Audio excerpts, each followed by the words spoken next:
Esto es Red Más Noticias. De nuevo les damos la bienvenida. Empezamos con la información. El Consejo de Estado negó el recurso que buscaba revivir las 16 curules para las víctimas del conflicto armado. La iniciativa ordenaba al Congreso remitir el proyecto de acto legislativo al presidente de la República para su promulgación.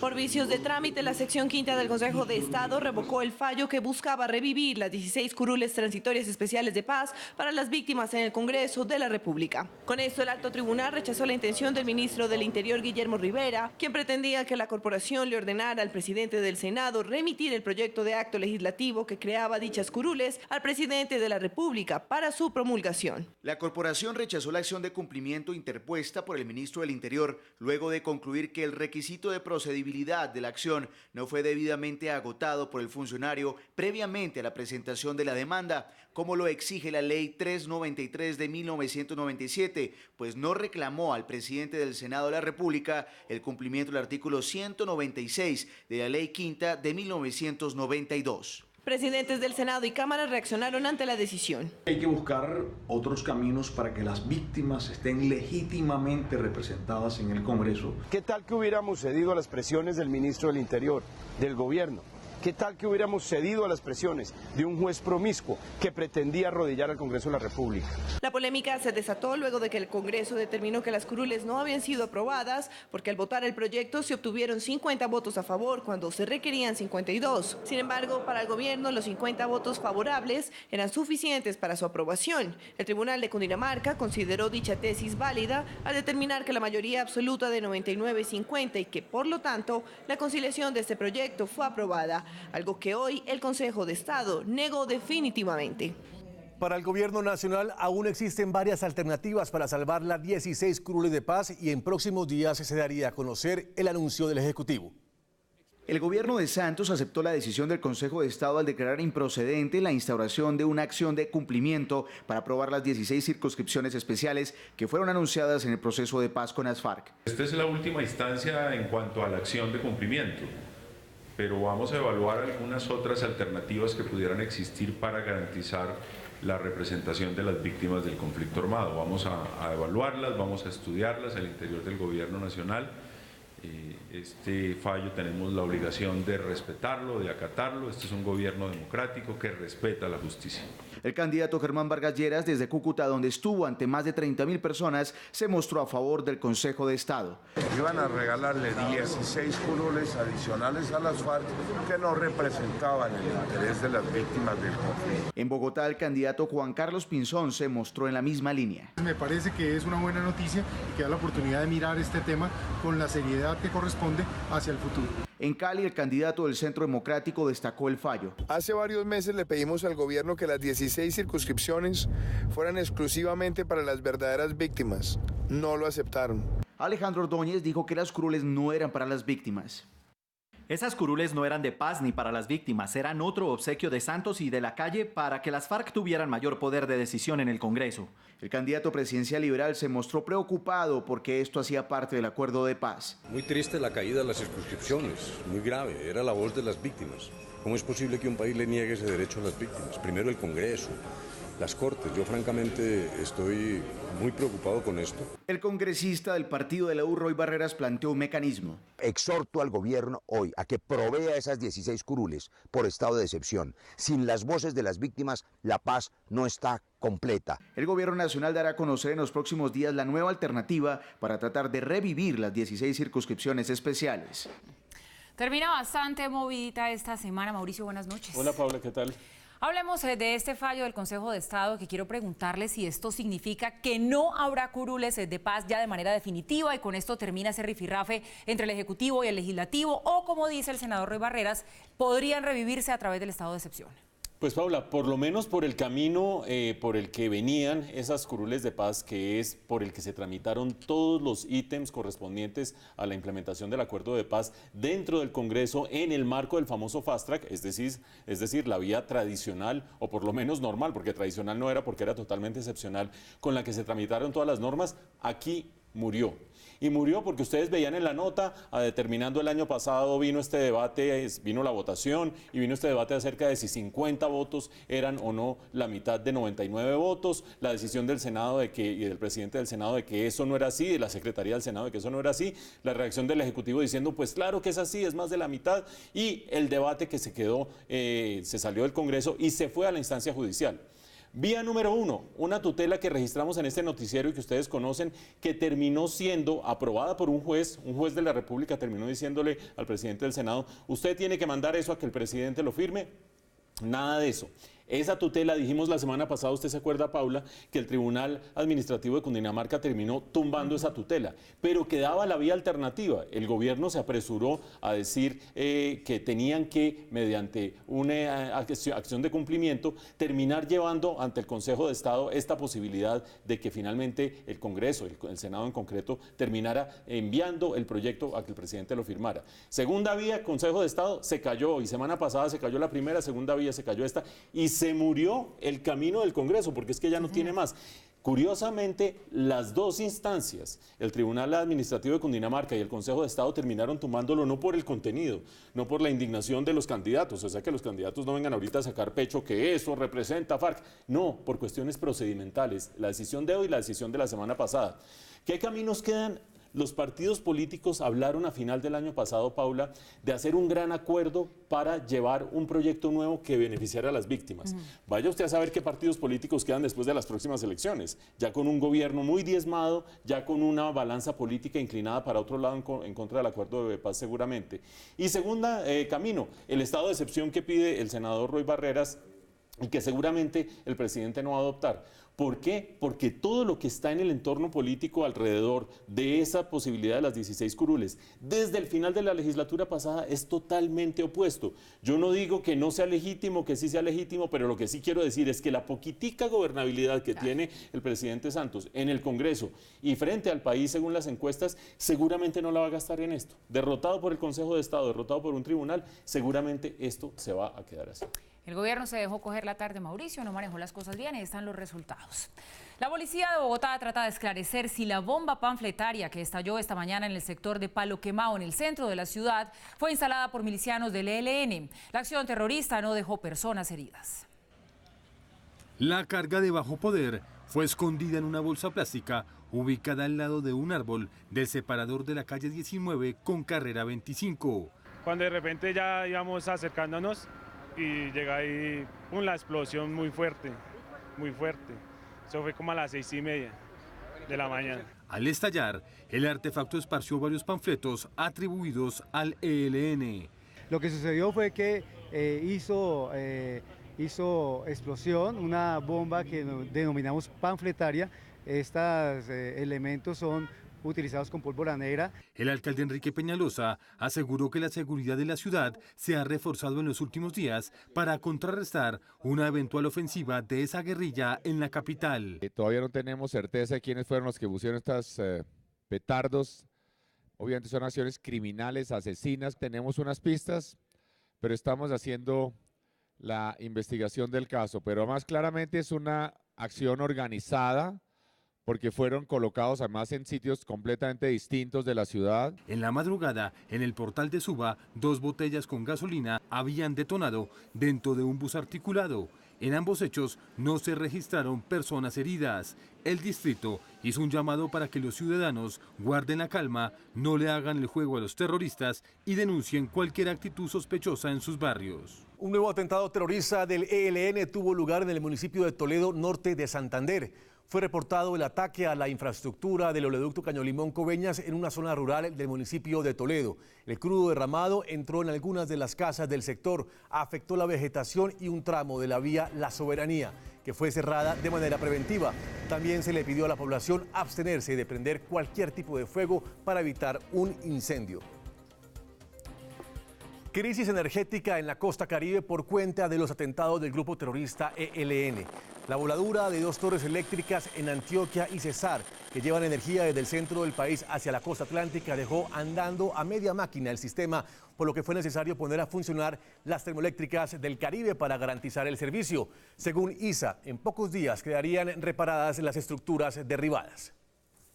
Estas líneas tienen un papel importantísimo en la optimización del servicio y del sistema, reduciendo los costos, dado que la generación hídrica mayormente en el interior es más barata que la generación térmica. Sin embargo, la contingencia a que estamos enfrentados hoy ha demostrado nuevamente la fortaleza del sector eléctrico colombiano. En la alianza informativa de Red Más Noticias y Caracol Radio, el ministro de Defensa, Luis Carlos Villegas, descartó la posibilidad de un encuentro entre el presidente Santos y su homólogo venezolano Nicolás Maduro. Ante la propuesta hecha por el presidente Nicolás Maduro para sostener una reunión con el mandatario colombiano, luego de las medidas tomadas por las autoridades en la frontera, el ministro de Defensa explicó. Pues yo creo que este no es el momento. La verdad, creo que a nivel presidencial va a ser muy difícil tener una reunión en estas condiciones. Sobre todo por las constantes y recientes declaraciones del gobierno del vecino país hacia Colombia y su jefe de Estado. Sí, así es. Es un ambiente de agresión de Venezuela hacia Colombia a nivel presidencial que yo creo que hace prácticamente imposible en estas condiciones y momentos una cumbre presidencial. Sin embargo, explicó que ve con mayor posibilidad una reunión con el ministro de Defensa venezolano para abordar temas de seguridad. Para el gobierno colombiano hay preocupación por fenómenos en la frontera, como el tránsito ilegal de inmigrantes, el contrabando y el reclutamiento de venezolanos por parte del ELN para cometer atentados. Pues imagínese usted, Mauricio, ni fecha hay todavía para esa reunión de los ministros de Defensa que solicitó, recordemos, Colombia, mucho menos, pues va a haber un clima para que haya una reunión entre presidentes. Y usted ayer nos decía, mire, la salida del diálogo siempre será la mejor solución. Claro que sí, pero eso no se vislumbra en el ambiente, por lo menos en un futuro cercano pareciera que no. No, Paula, reunión de mandatarios, pues ni siquiera ayer la mencionamos y yo creo que está por fuera por completo de cualquier posibilidad. Esencialmente, pues por la animadversión que existe, insultos van, insultos vienen, y además porque se reúnen y ¿qué? Tienen que empezar a hablar no de la frontera, no del ELN, sino de las elecciones. ¿Y usted hay a qué discusión y qué acuerdo le saca ese punto? Ninguna. Entonces, la reunión de ministros de Defensa quizás sí vaya a suceder, vayamos a ver si en una semana, 2 semanas, si dejan metido al uno, metido al otro. Usted hacía ayer una pregunta muy importante, Paula, y es ¿por qué el gobierno de Nicolás Maduro está dispuesto más bien como a tener esa reunión de ministros de Defensa y no a irse con todo a la frontera y demás? Las hipótesis han empezado a cobrar cierta fuerza. Sigue siendo bastante raro y bastante difícil de entender, pero hay una hipótesis que cada vez la gente que ha estado alrededor de las relaciones internacionales de Venezuela, Colombia y Estados Unidos está lanzando.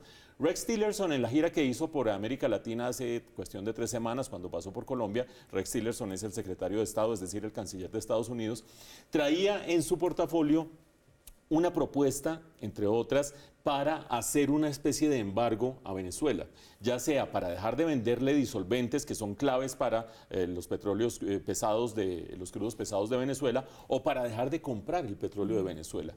Y siempre ha existido el dilema de si un embargo por parte de Estados Unidos termina perjudicando más al pueblo venezolano o termina ahogando más a Nicolás Maduro y haciendo que se agilice la posibilidad de su salida.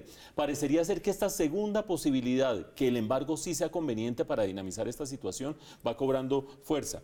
Siempre hemos dicho aquí que Estados Unidos no quiere dejar de comprarle petróleo a Venezuela porque lo necesita muchísimo.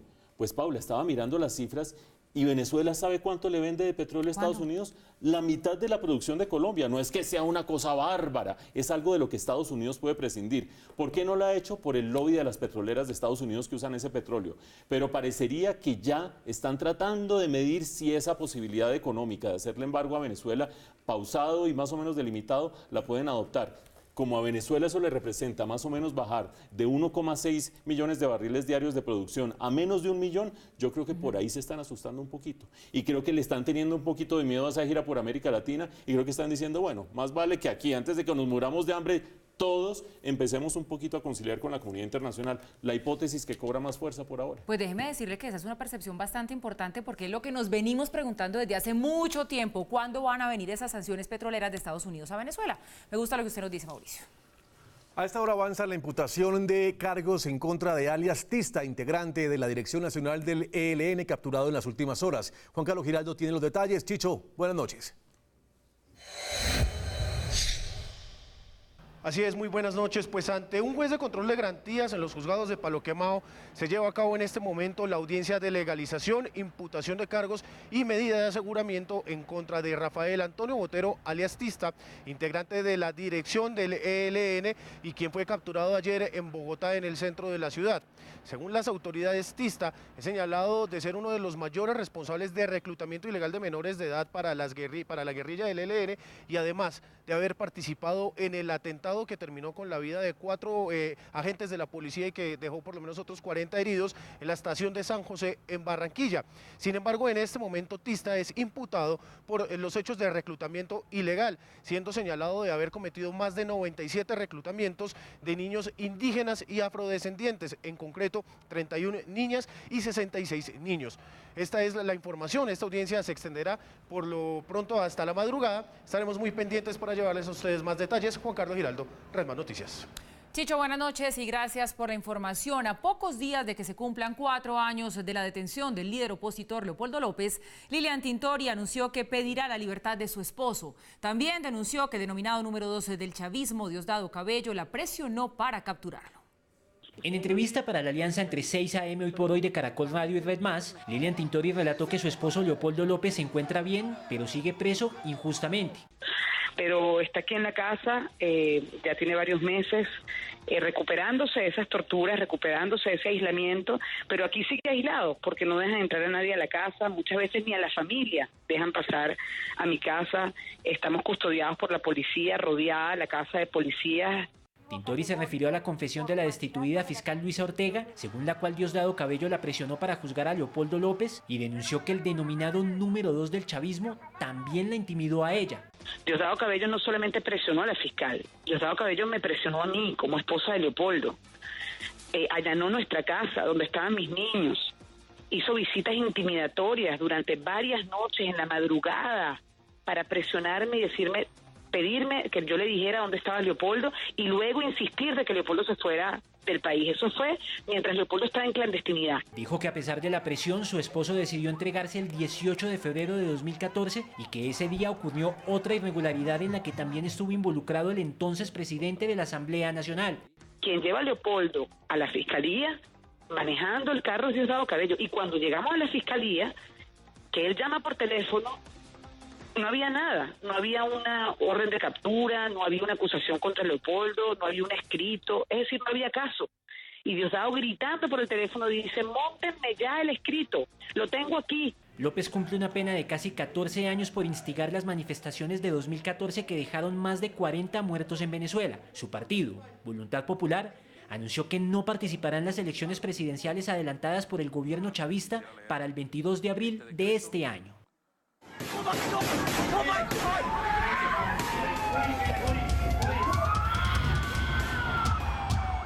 Son escalofriantes los detalles que se revelan sobre la masacre en Florida. En las últimas horas se conoció el video de Nicolás Cruz armado y practicando desde el patio de su casa. Con el paso de las horas salen a la luz reveladores detalles del confeso asesino de Florida. Fue publicado este video de Nicolás Cruz haciendo prácticas de tiro en el patio trasero de su casa.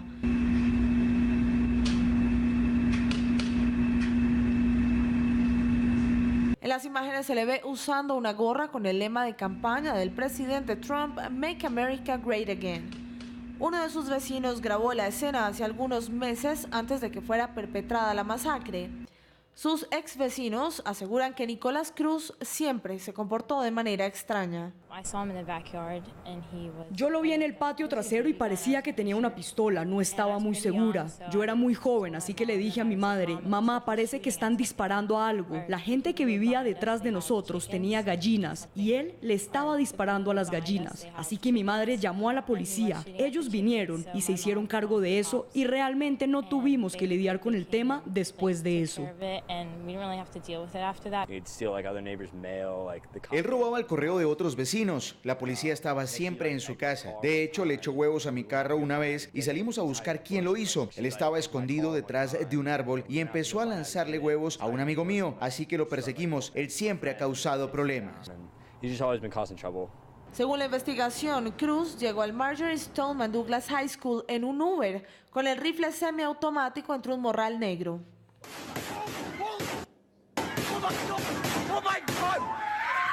Después de perpetrar la matanza, se camufló entre los estudiantes que huían en medio de los gritos, el pánico y la muerte. Pasaron 40 minutos antes de que fuera detenido por las autoridades. Al salir del colegio, paró en un Walmart. Posteriormente, compró algo de tomar en Subway y luego se dirigió a un McDonald's donde se sentó por un rato. Cuando las autoridades lo encontraron, fue arrestado siguiendo las indicaciones sin poner ningún tipo de resistencia.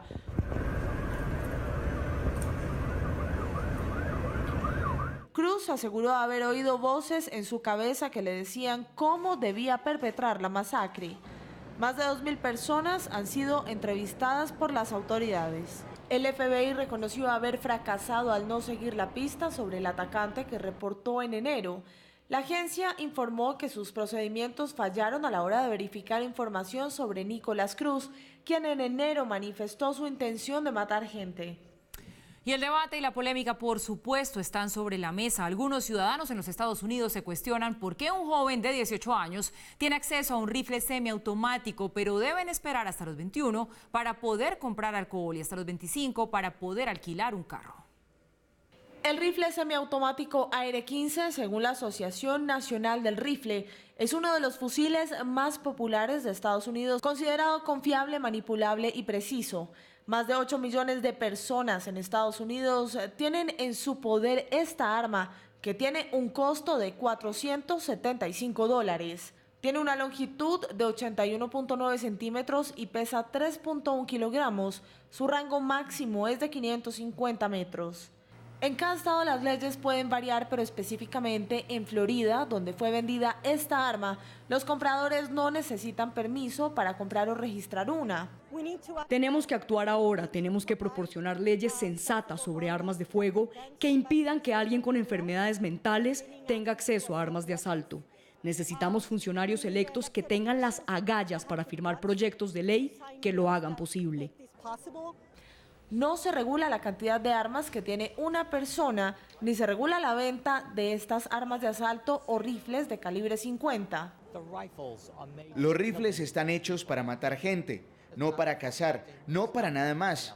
Los militares deberían tenerlos y la policía debería tenerlos, nadie más. Pero no, un joven de 19 años entra a una tienda y lo compra. ¿Qué va a hacer con eso? Matar gente. Tras un rápido repaso por el historial delictivo del comprador, el fusil llega a manos de cualquiera que tenga más de 18 años y que no padezca una enfermedad mental. No requiere un entrenamiento o licencia especial para manejar este tipo de arma con este calibre, que puede disparar 30 balas de 45 milímetros en menos de un minuto.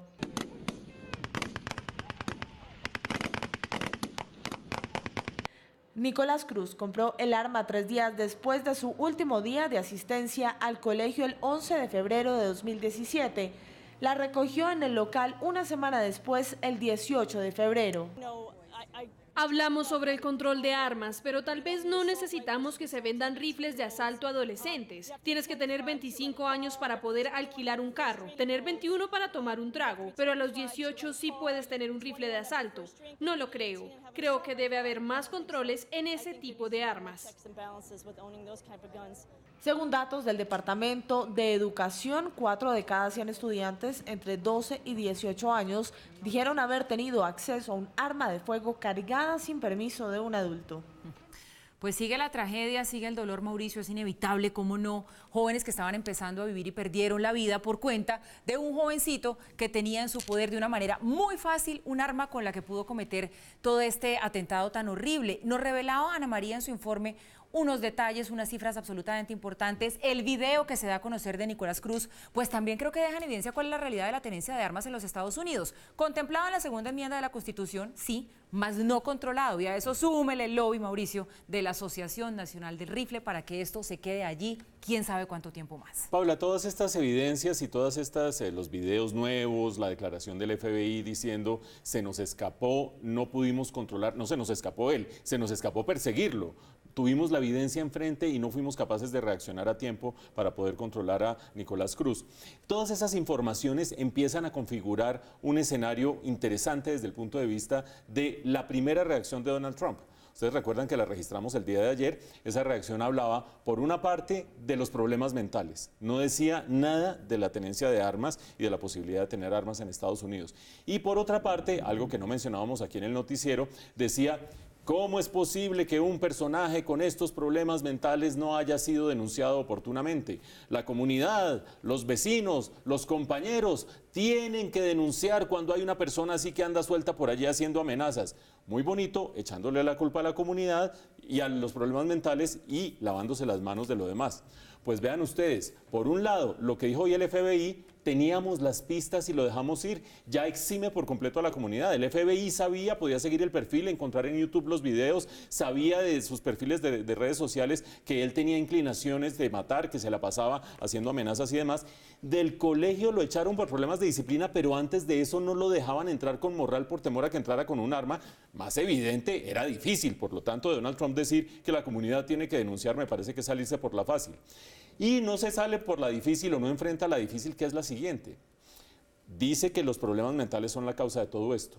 El año pasado, Donald Trump firma una ley en la que flexibiliza una ley previa de Barack Obama que restringía mucho más la posibilidad de venderle armas a personas con problemas mentales. Ustedes veían en la nota de Ana que esa es una de las causales para no vender armas.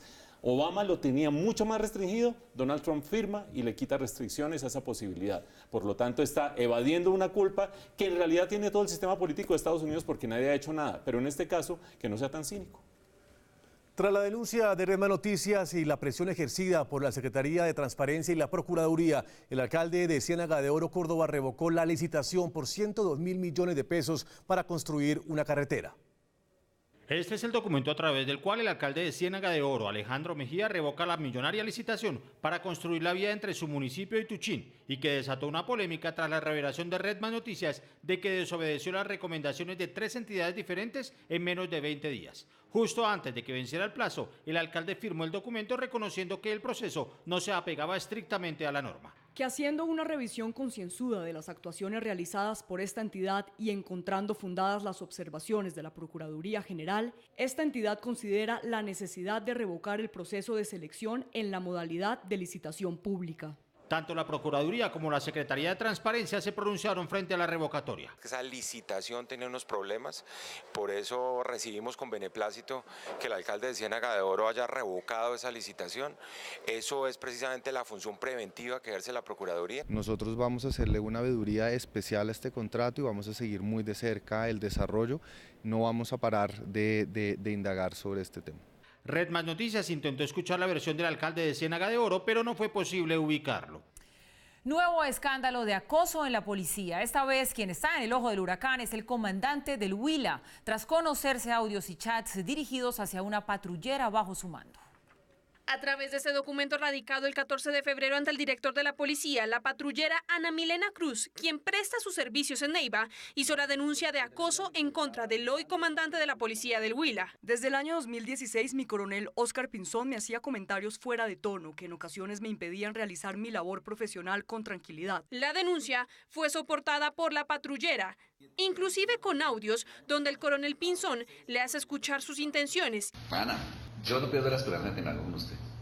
Y no va a pasar. No, yo no estoy diciendo, no piense por mí. Yo digo lo que estoy pensando.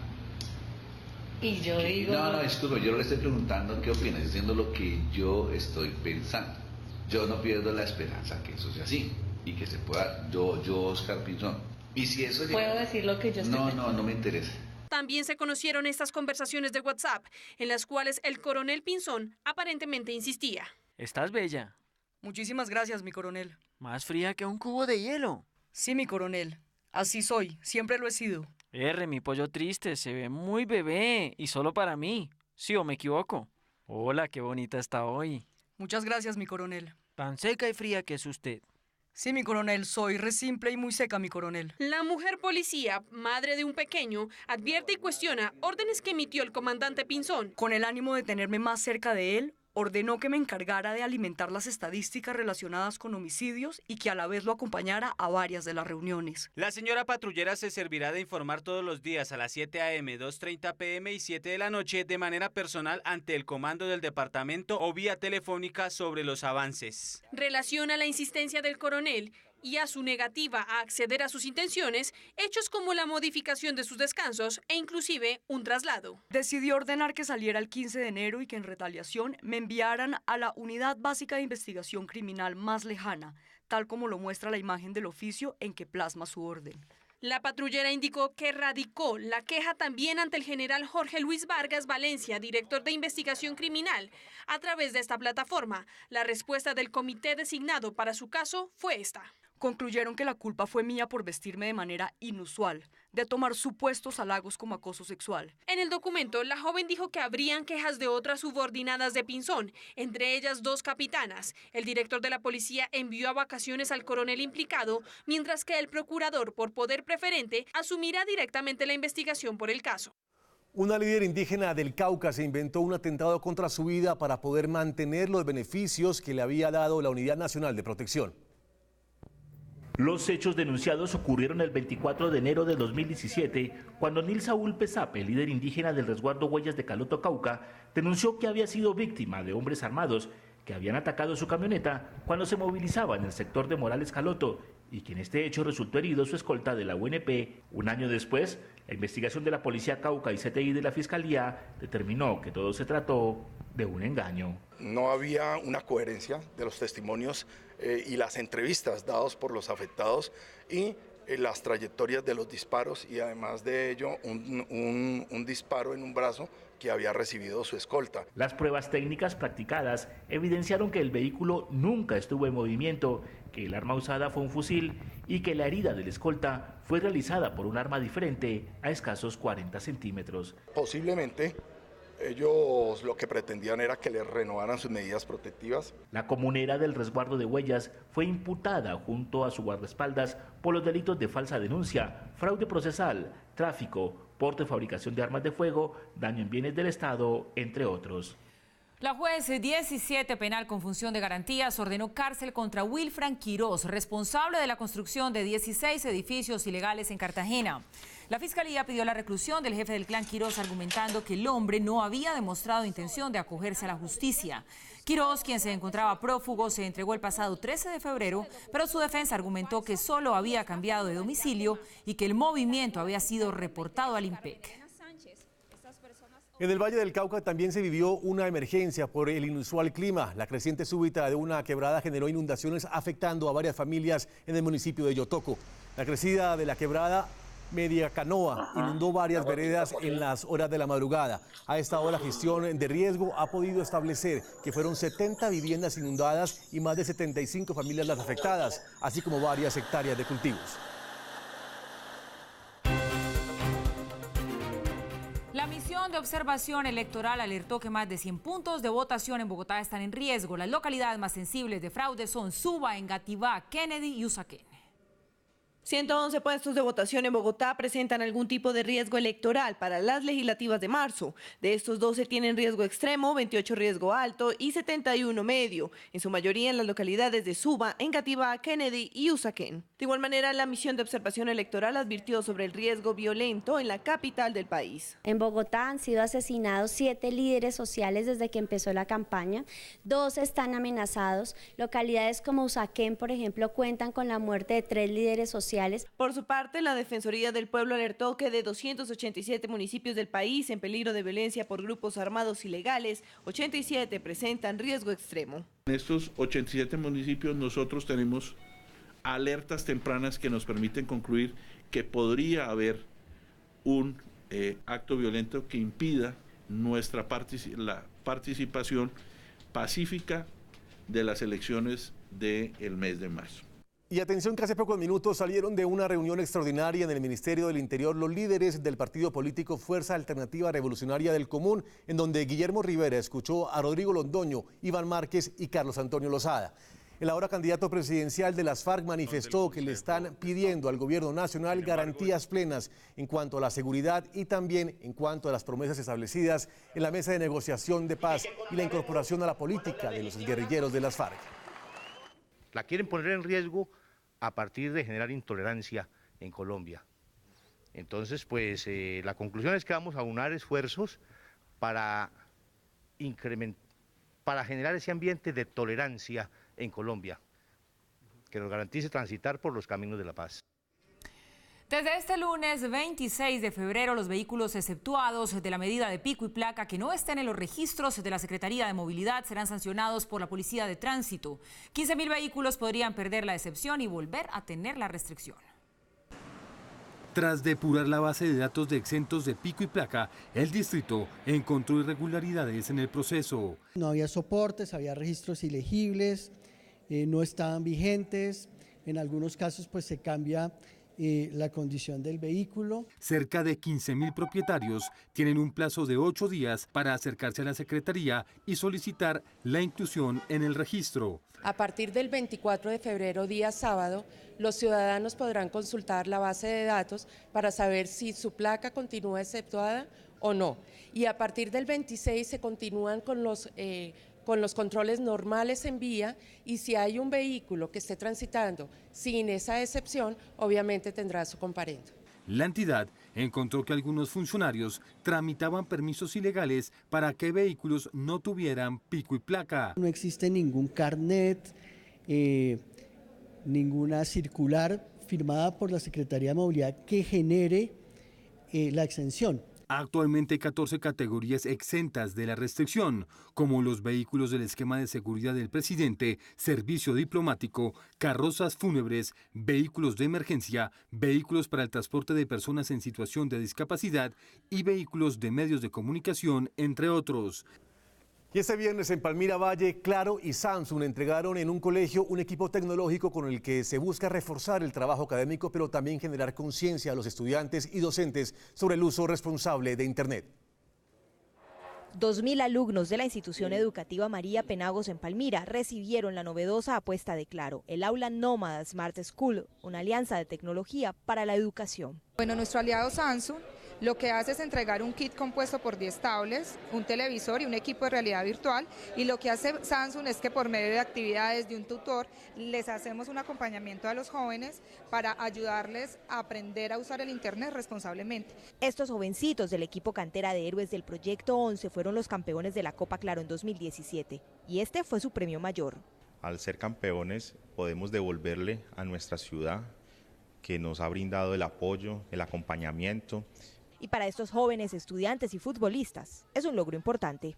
No, pues la verdad me siento muy contento porque es lo que uno sueña, ¿no? Aportar de lo que uno hace, aportarle a la gente. Para Claro pues es muy importante todo el desarrollo tecnológico y llegar, digamos, al interior de todos los municipios del país. Este equipo, que supera los 30 millones de pesos, es móvil y puede usarse en diferentes espacios. Otra aula nómada será entregada en Bucaramanga al equipo femenino que ganó la Copa Claro.